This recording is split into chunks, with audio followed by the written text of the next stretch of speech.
Hello and welcome to the Nintendo Network, and the new year is in full swing. So what better way to start a new year than to talk about a topic that so few people care about anymore? ARMS. Well, honestly, I care about it, and that is reason enough. And I know there are many others, I was just kind of joking.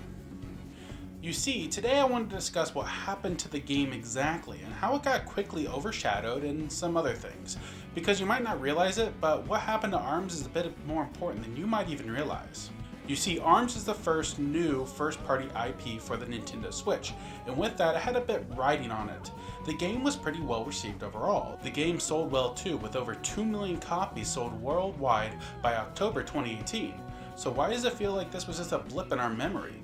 Why was this apparent successful game not really talked about anymore? Why were none of the characters fighters in Smash? Okay, well that one is obvious since development was well underway by the time ARMS came out, and an assist trophy and costume is quick and easy to create compared to a fully fleshed out fighter. But those other two questions are important. So 2017 was a heck of a year for Nintendo. The Switch was released in March alongside Breath of the Wild. The following month on April 28th, Mario Kart 8 Deluxe was released. ARMS was then released on June 16th. Do you know what happened just literally a day before that? E3 2017 had wrapped up. So yeah, we were all hyped for Metroid Prime 4, a new Yoshi and Kirby, and look, we got a date for Super Mario Odyssey as well. But then ARMS came out the next day. So Nintendo's E3 presence and what they revealed overshadowed it a bit. But hey, as long as it has a strong game with it, and nothing huge comes out within a month of ARMS released, okay, you know where I'm going with this. Splatoon 2. The following month, in July, Splatoon 2, the sequel to one of the shining beacons on the Wii U, released. An online multiplayer game.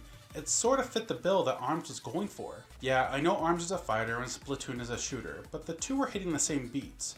Specifically, the rolling out content post-launch.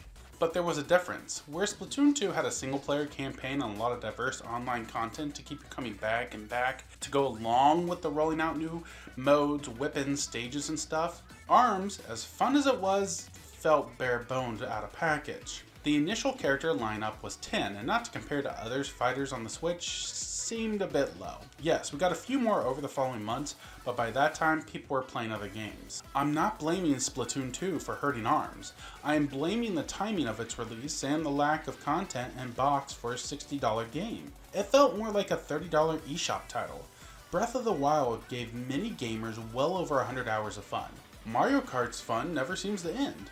The single player aspect is an arcade-like mode where you fight each fighter until you get to the last boss. Yes, it is enjoyable, there is some replay value there, but that is not what this was meant to be. It was very obviously meant to be an online game first and foremost, like Splatoon. And honestly, online was rather good, set up a clever manner that allowed you to enter a lobby and even do other things while matchmaking happened, and I really never had issues with connections. But let's go back to that bare bones comment. After launch, the game adopted the Splatoon model of content over time. Something that many might not remember because like 10 people owned a Wii U and I was one of them. It wasn't well received to begin with. It was very questionable. It was new territory for Nintendo to do something like this. But it worked out for that game.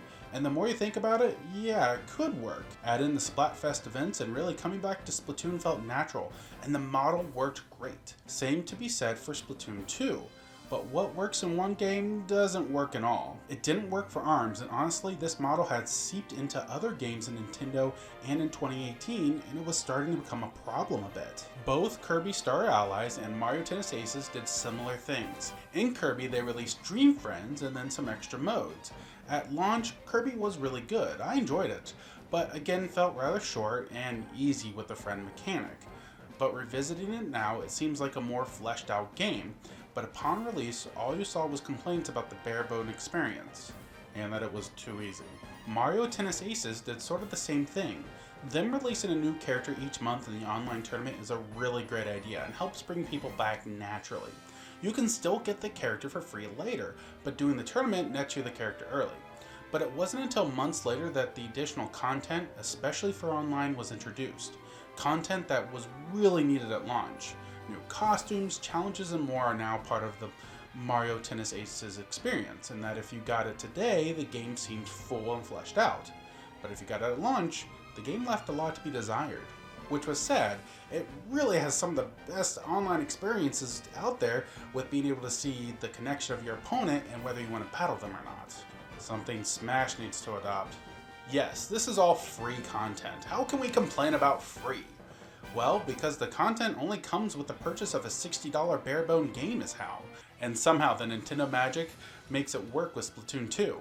Well, that and a decent single player campaign, a great online, and Salmon Run.